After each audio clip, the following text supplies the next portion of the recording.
If you suddenly become rich, the first danger is not the market, it is not taxes, it is not even bad investments. The first danger is that your life changes faster than your principles. Most people think wealth solves problems, and in some ways it does. Money can buy safety, time, healthcare, mobility, privacy, education, better choices, and freedom from certain kinds of pressure. But money also changes the system around you. It changes how other people see you. It changes the incentives in your family. It changes the way strangers treat you. It changes the kinds of risks that come toward you. And if you have not built the internal structure to handle money, a sudden fortune can become a stress test you were never trained to pass. That is the part most people misunderstand. They think the problem is how to get rich. But getting rich and staying rich are different games. Getting rich can happen through a business, an investment, an inheritance, a liquidity event, a lottery ticket, a concentrated bet, a piece of real estate, or an opportunity that compounds faster than expected. Staying rich requires systems, privacy, governance, debt control, behavior control, family boundaries, investment rules, tax planning, legal structure, and most of all, an understanding that wealth is not money you spend, wealth is a machine you protect. If that machine is protected, it can give you freedom for the rest of your life. If that machine is damaged, the number in your bank account may be large for a while, but the wealth will not last. So imagine that tomorrow morning your life changes. One of your investments becomes worth millions. A business you started sells. A relative leaves you a large inheritance. A lottery ticket hits. A legal settlement arrives. A crypto position explodes. A stock option package becomes real money. The money appears, and in that moment, the worst thing you can do is behave as if the money itself makes you wise. It does not. Money magnifies. It magnifies habits. It magnifies relationships. It magnifies weak boundaries. It magnifies addictions. It magnifies ego. It magnifies poor decision making. It magnifies the gap between what you think you know and what reality will make you pay for. If you were impulsive before wealth, more money gives your impulsiveness more power. If you were generous without boundaries before wealth, more money makes you a target.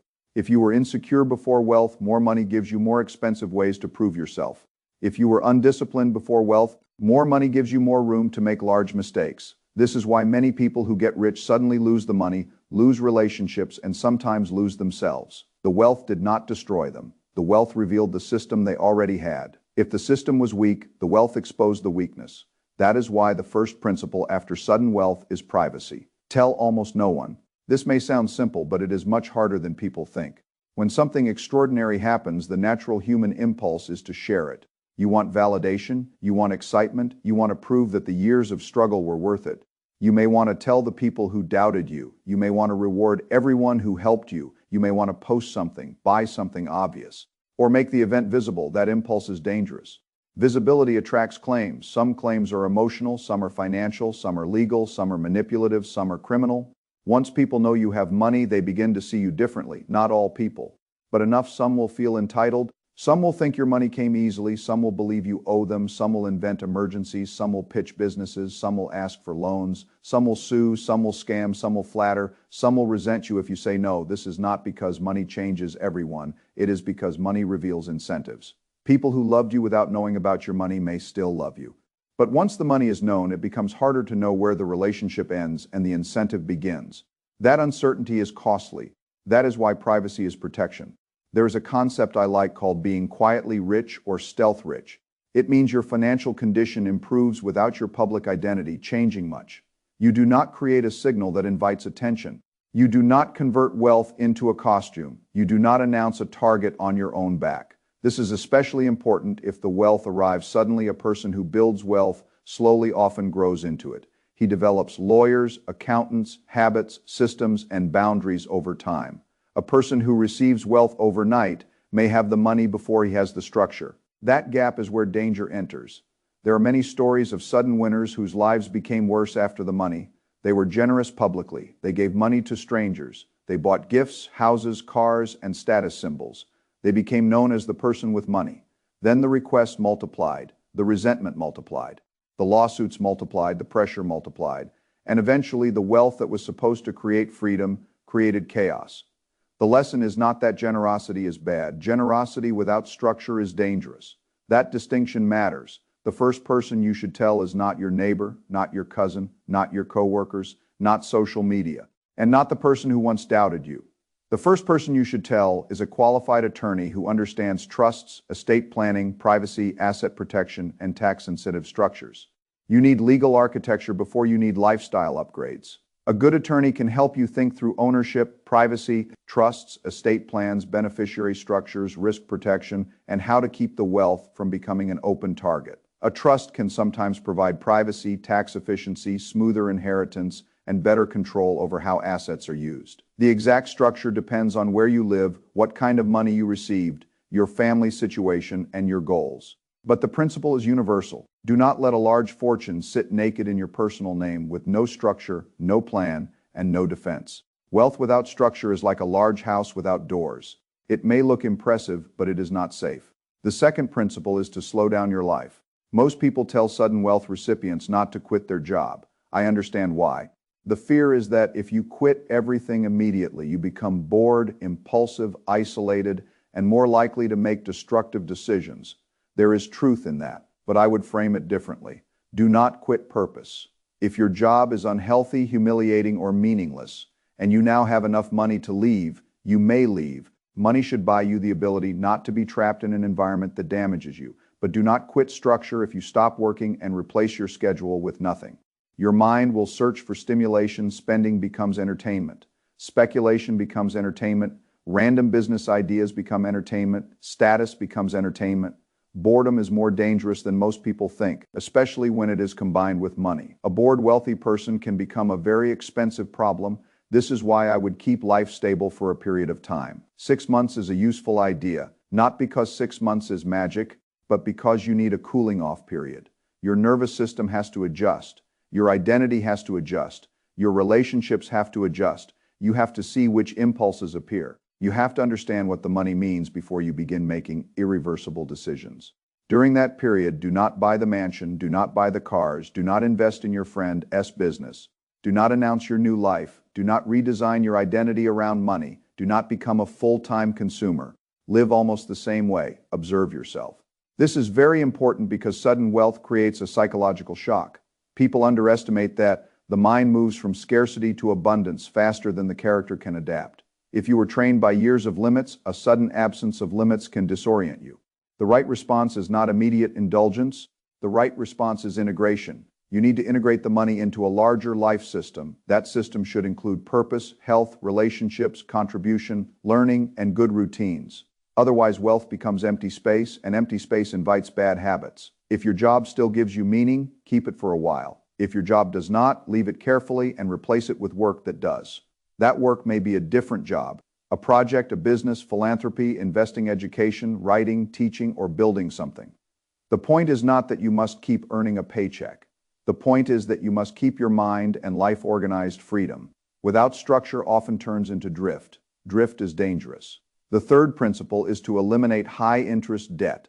When people suddenly become rich, they sometimes treat debt as irrelevant. They say, "I can pay it off whenever I want." That attitude is a warning sign. Debt is not only a number. Debt is a claim on your future. High-interest debt is especially toxic because it compounds against you. Credit cards charging 20 or 30% interest are financial acid. Personal loans and car loans can also be destructive if rates are high. These debts should usually be cleared quickly because paying them off gives you a guaranteed return equal to the interest rate avoided. If you pay off a 25% credit card balance, that is like earning 25% risk-free on that amount. That is very difficult to beat in any legitimate investment. So use sudden wealth as a reset, eliminate high-interest debt, remove the compounding forces that work against you, then make a rule never to return to that cycle. But not all debt is the same. A low-rate mortgage is different from a high-interest credit card. If you have a mortgage at 2 or 3%, paying it off may feel emotionally satisfying, but financially it may not always be the highest return move. If safe assets or a diversified investment portfolio can reasonably earn more over time, keeping cheap fixed-rate debt may make sense, depending on your risk tolerance, tax situation, and need for peace of mind. This is where principles matter. Do not think of debt as good or bad in a simplistic way. Think of debt by cost, risk, purpose, flexibility, and the consequences if your income changes. High-interest consumer debt is usually destructive. Cheap fixed-rate debt tied to a durable asset may be manageable or even useful. Variable rate debt can become dangerous if rates rise. Debt used to buy liabilities is usually bad. Debt used carefully to buy productive assets can sometimes be useful, but only for people who understand the risks. The sudden wealth recipient should not try to be clever too soon. Clear the obvious bad debt, evaluate the rest with professionals. Do not let debt become the hidden drain that slowly empties the fortune. The fourth principle is to create strict rules around family and friends. This may be the hardest part. When money enters your life, the people close to you may feel emotionally connected to it. They may believe they deserve help because they struggled with you, supported you, knew you before the money, or simply feel that your fortune was unearned luck. They may not say it directly, but the feeling can be there. The request begins small: a loan, a business idea, a medical bill, a down payment, a car, a debt, a startup, a restaurant, a rescue, a temporary emergency. Then the requests become patterns. And if you are not careful, you become the private central bank of your entire social circle. That is not kindness.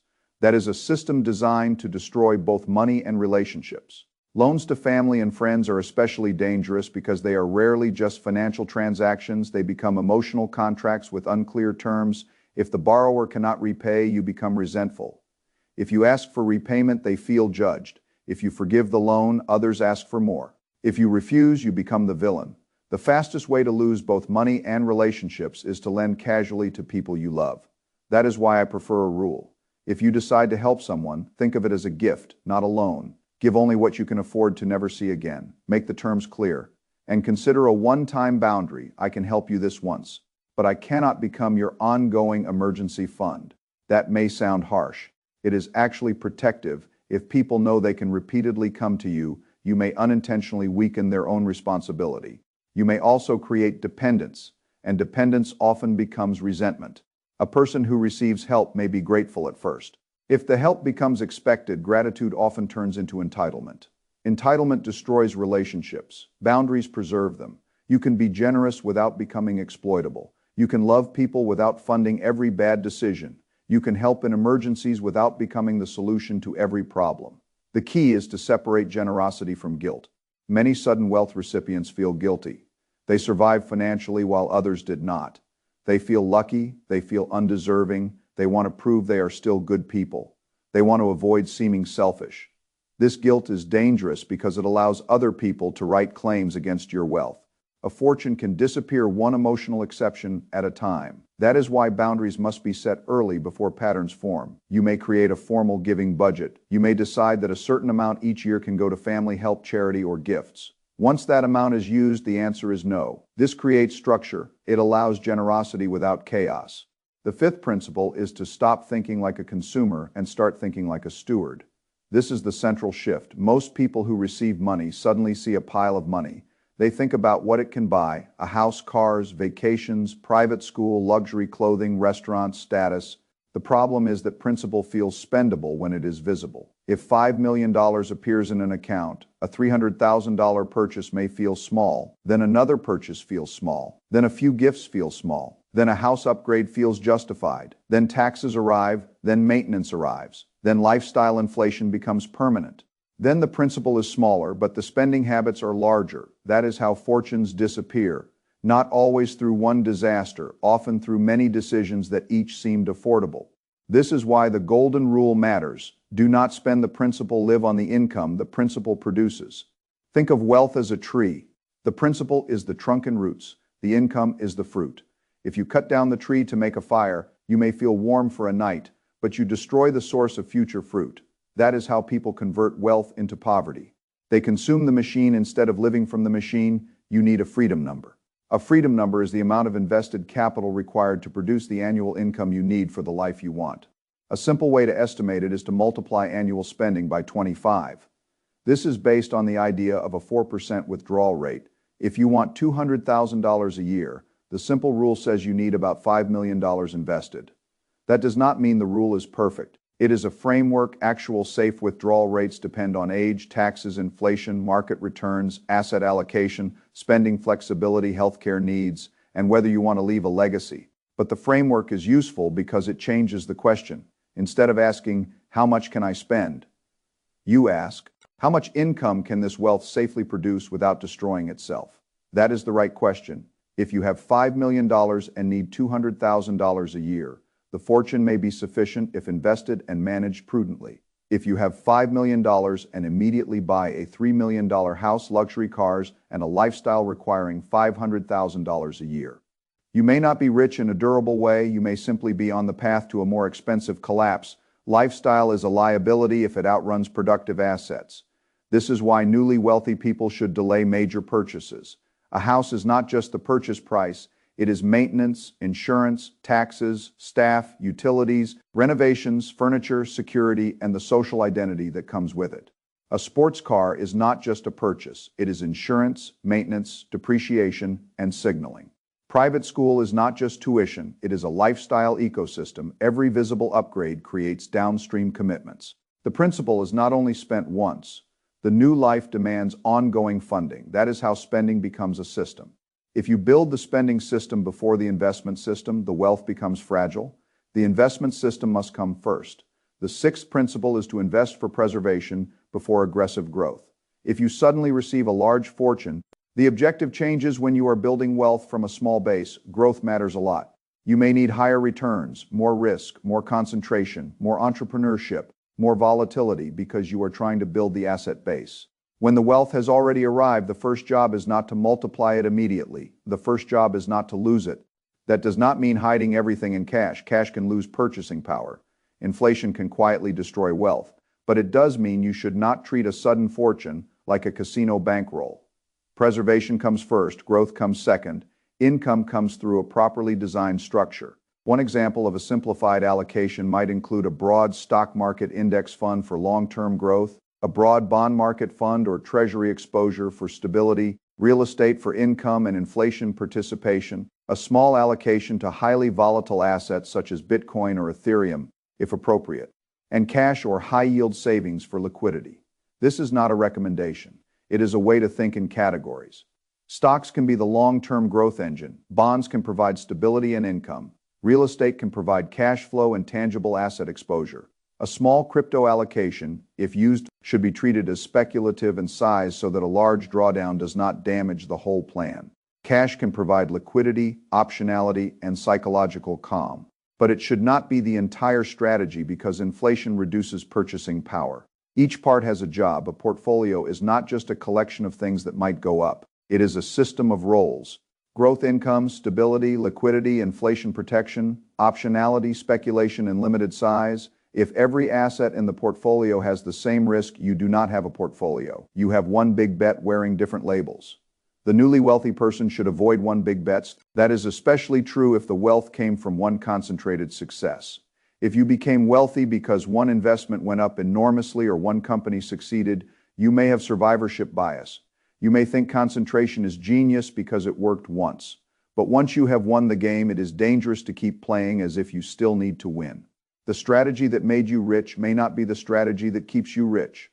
This is a principle that applies across markets and life. A founder may need concentration to build a company. After liquidity, he needs diversification. An early crypto investor may have needed volatility to create the fortune. After the fortune, he needs risk control. A lottery winner did not need an investment strategy to receive the money. After receiving it, he needs one immediately. Your old risk profile may not fit your new reality. That is why I would move slowly. Before investing millions, build a plan, understand taxes, understand liquidity needs, understand withdrawal needs, understand estate planning, understand insurance, understand whether the money should be placed into trusts, understand how much can be spent without harming the base, then invest according to the plan, not according to excitement. The seventh principle is to give yourself a limited amount of fun money. This may sound unprincipled, but it is actually realistic. If you suddenly become wealthy and tell yourself you will spend nothing, you may create pressure that eventually explodes. Human beings are not spreadsheets. They need some emotional release. They need to feel the change in life. They need to mark the transition. So a controlled fun money allocation can be healthy. The key word is controlled. If the fortune is $5 million, perhaps a portion can be set aside for enjoyment, gifts, travel, or personal upgrades. The exact amount depends on the situation, but once that amount is defined, it is separated from the core capital. The core capital is the machine. The fun money is the emotional release valve. This prevents the entire portfolio from becoming a shopping account. Spend the fun money consciously, then stop. The purpose of money is not only to maximize net worth. Money should improve life. But if spending is not contained, it can destroy the very freedom it was supposed to create. This is why rules create freedom. People think rules restrict them. In reality, good rules protect what matters. A spending rule protects the principal, a privacy rule protects your life, a family money rule protects relationships. An investment policy protects the fortune, a trust protects continuity, a debt rule protects against compounding in the wrong direction, a work and purpose rule protects your mind. Without rules, wealth becomes exposed to emotion, and emotion is not a good wealth manager. Now let us talk about the emotional identity shift. Many people who become rich suddenly feel pressure to become a new version of themselves. They believe wealth should be visible. They feel that if nothing changes, the wealth is not real. They want external confirmation that they made it. This is ego. Ego is expensive. The goal of wealth is not to make strangers impressed. The goal is to reduce the number of things you are forced to do against your will. Real wealth is waking up and deciding how to spend your day. Real wealth is being able to say no to a bad boss, no to a bad deal, no to manipulative relatives, no to unhealthy work, no to panic selling, no to desperation, no to living for approval. Possessions can be enjoyable, but they are not the essence of wealth. Time is control is, peace is privacy is, optionality is. The rich who stay rich understand this. They do not cut down the tree to impress people who do not matter. They build systems that buy back time. This is why stealth wealth is so powerful. It keeps the focus on freedom rather than performance. It lets you enjoy life without inviting unnecessary attention. It lets you preserve relationships that are not built around money. It lets you make decisions calmly. Visible wealth creates feedback loops. People treat you differently. You spend more to maintain the image. You attract requests. You attract resentment. You attract litigation. You attract scams. You begin to believe the identity you are performing that can become a trap. Quiet wealth avoids many of those loops. The eighth principle is to think beyond yourself once the system is secure. Legacy should not come before stability. If you begin giving away large sums before the wealth is structured, you may create chaos, but once your own system is safe, then you can think about how wealth can help others in a way that is deliberate. This may mean charitable giving. It may mean education funds. It may mean family trusts. It may mean helping children without ruining their incentives. It may mean supporting causes you understand. It may mean building a business or foundation. But legacy requires thought. Giving badly can harm people. If you give children unlimited access to money without values, discipline, or responsibility, you may weaken them. If you solve every problem for family, you may prevent growth. If you fund every request, you may become the source of dependency. Good legacy is not only the transfer of money. It is the transfer of principles, how to think, how to work, how to handle risk, how to delay gratification, how to set boundaries, how to steward capital, how to use wealth without being used by wealth. That is much harder than writing a check, but it is more important. Now, I want to connect all of this into a practical sequence. If sudden wealth arrives, the first move is silence. Do not announce, do not post, do not signal, do not dramatically change your lifestyle. The second move is legal and tax structure, attorney, trust and estate planning, tax professional, asset protection, insurance review. The third move is emotional cooling. Maintain routine. Do not make irreversible purchases. Do not invest in random businesses. Do not lend to friends. Do not quit all purpose. Give yourself time to adjust. The fourth move is debt cleanup. Eliminate high-interest debt. Evaluate low-interest debt rationally. Remove obvious financial drains. The fifth move is the family and friends policy, gifts, not loans if you decide to help. Clear limits, no becoming an emergency fund, no business investments without real due diligence. The sixth move is the principal rule. Do not spend the tree. Define the freedom number. Know what income the capital can safely support. The seventh move is portfolio construction. Diversify, preserve. Create income, maintain liquidity. Avoid overconcentration, respect taxes and inflation. The eighth move is controlled enjoyment. Set aside fun money if appropriate. Spend it consciously. Do not let lifestyle inflation invade the core. The ninth move is purpose and legacy. Build a life, not just a portfolio. Use wealth to buy time, improve choices, and support values. This sequence matters because order matters. If you spend before you structure, risk rises. If you tell people before you create privacy, pressure rises. If you quit purpose before you build a new life, boredom rises. If you give without boundaries, dependency rises. If you invest before learning, losses rise. If you consume principle before calculating income, ruin risk rises. Good decisions in the wrong order can still create bad outcomes. That is why a sudden wealth plan must be sequential. Now let us examine the investment idea more carefully. A large fortune should usually not be held entirely in an ordinary bank account. Bank accounts are useful for liquidity, but they are not designed to grow wealth over time. Inflation reduces purchasing power. Deposit insurance limits matter. Excess cash can create temptation. Investment accounts allow capital to be allocated across productive assets. A broad stock market index fund can provide exposure to many businesses. Over long periods, stocks have historically produced growth because companies earn profits, reinvest, innovate, and raise prices with inflation. But stocks are volatile. A person who just became wealthy must understand that a 20, 30, or 40% decline can happen. If you cannot emotionally handle that, you will sell at the wrong time. A bond allocation can reduce volatility and provide income. Bonds are not riskless. They are affected by interest rates, inflation, credit risk, and duration.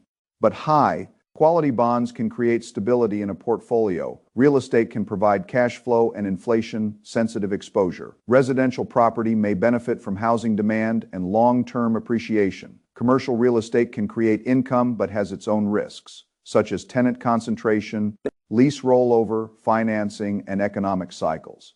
Crypto may have upside, but it is highly volatile. It should not be treated as a guaranteed wealth machine if used at all. It should be sized as a speculative allocation, not as the foundation of financial security. Cash and high-interest savings can provide liquidity and peace of mind, but cash should be understood as a tool, not a complete plan.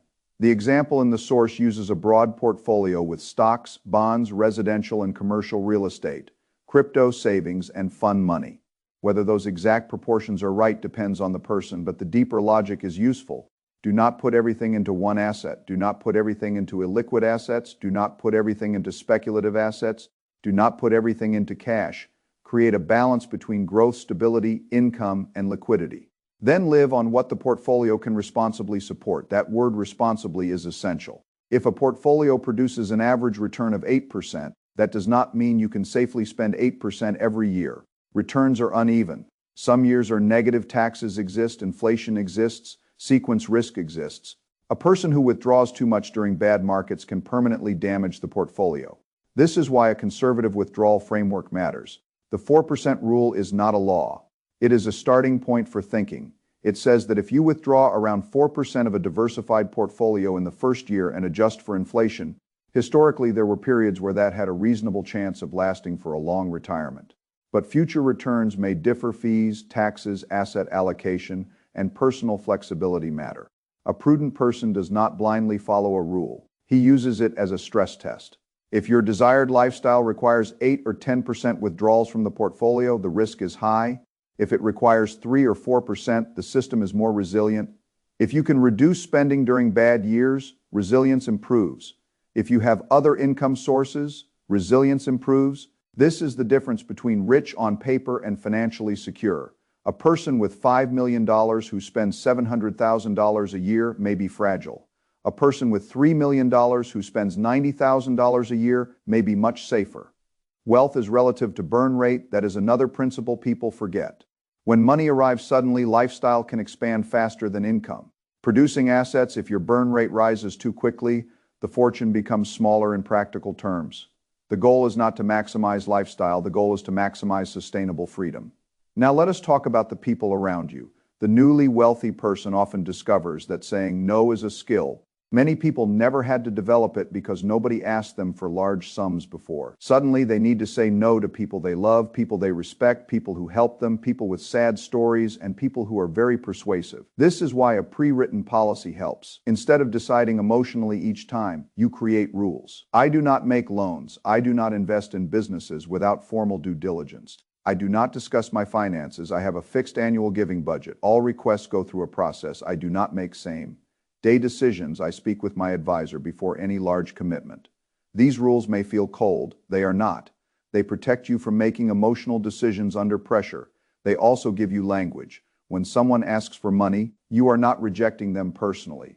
You are following a policy you created to protect your family and long-term plan. That matters. Personal decisions invite argument. Policies end arguments. This is how institutions operate, and it is how wealthy families must learn to operate if they want wealth to survive. Without governance, wealth becomes a series of emotional exceptions. Emotional exceptions compound into destruction. The same applies to business opportunities. When people know you have money, they will bring you ideas.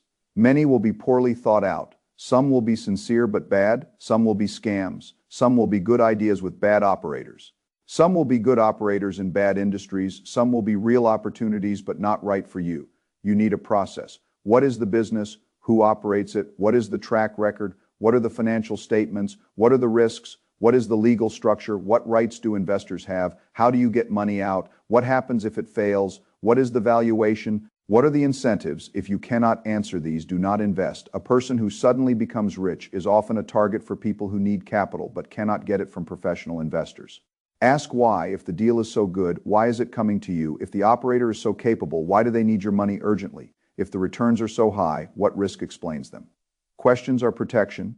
The ninth principle, though it runs through everything, is to build a team carefully. You need an attorney, you need a tax professional, you may need an investment advisor, you may need an insurance specialist, you may need a therapist or coach if the life change is emotionally destabilizing, you may need estate planning professionals, but choose carefully. The professional world also has incentives. Some advisors sell products, some charge fees, some are excellent, some are not, some understand sudden wealth, some do not, some are conflicted, some will flatter you because of the assets. Do not rush interview. Multiple professionals understand how they are paid, check credentials, look for experience with people in your situation. Avoid anyone who pressures you to act quickly. Avoid anyone who promises certainty. Avoid anyone who makes you feel ignorant so they can control you. A good advisor educates you. A bad advisor replaces your lack of knowledge with dependence. You want guidance, not dependence. The final principle is to remember that money is a tool, not an identity. This may be the most important part. If you become rich and make wealth your identity, you become fragile. Every market move threatens you. Every status comparison affects you. Every request becomes personal. Every spending decision becomes part of how you prove yourself. If you treat money as a tool, you remain clearer. The tool can buy freedom. It can protect family. It can create options. It can support causes. It can reduce stress. It can help you build a better life, but it should not become the measure of your worth. People who suddenly become rich sometimes lose themselves because they allow the money to answer questions it was never meant to answer. Who am I? Am I respected? Am I safe? Am I loved? Am I important? Money cannot answer those questions reliably. It can buy signals that look like answers. But those signals fade. That is why purpose matters. Work that matters, relationships not based on money. Health, learning, contribution, privacy, discipline. These are not luxuries after wealth. They are stabilizers. If you keep them, wealth enhances life. If you lose them, wealth can disorganize life. So when sudden wealth arrives, the best reaction is not celebration first. It is stillness. Be still, say little, move slowly. Structure first, spend later, protect the principle, build the system, define the freedom number, clear toxic debt, set boundaries, choose advisors carefully, invest for durability, keep purpose. Then, after the system is built, enjoy life within the rules that protect it. That is how wealth becomes freedom instead of chaos. Most people who lose sudden wealth do not lose it because they were unlucky. They lose it because they move from a small life to a large balance without building the principles required to govern the balance. They told too many people, they spent principle, they lent to friends. They trusted weak advisors, they bought status, they quit purpose, they chased returns, they ignored taxes, they confused generosity with lack of boundaries, they thought being rich meant the rules no longer applied. In reality, wealth means the rules matter more. The larger the money, the more expensive the mistake. That is why discipline must scale with wealth. If discipline does not scale, the fortune will shrink until it matches the discipline. This is one of the quiet laws of money. Wealth tends to flow toward the people and systems capable of holding it. If someone receives more wealth than his system can hold, the excess often leaks out through spending. Taxes, mistakes, relationships, lawsuits, bad deals, and ego. So the work is to increase the capacity of the system. That is what all of this is about. Privacy increases capacity. Legal structure increases capacity. Debt control increases capacity. Boundaries increase capacity. Investment policy increases capacity. Purpose increases capacity, education increases capacity, humility increases capacity. Then the money can stay, and if the money stays, it can work. It can produce income. It can protect you from needing to do work you hate. It can give you time. It can help people in ways that do not destroy them. It can become a legacy, but only if you do not cut down the tree. So if you ever become rich suddenly, tell almost no one, not because you are ashamed, because you are protecting the roots. Find the right professionals, build the structure, pay off destructive debt. Keep your life stable, create boundaries, define your freedom number. Invest for preservation, income, and long-term growth. Spend only what the system can support. Use a limited amount for enjoyment, then use the rest of your life wisely. Because the greatest mistake is not losing the money. The greatest mistake is receiving freedom and then using it to build a more expensive prison. Real wealth is not the ability to buy everything. Real wealth is the ability to stop being controlled by things you do not value. Protect that quietly.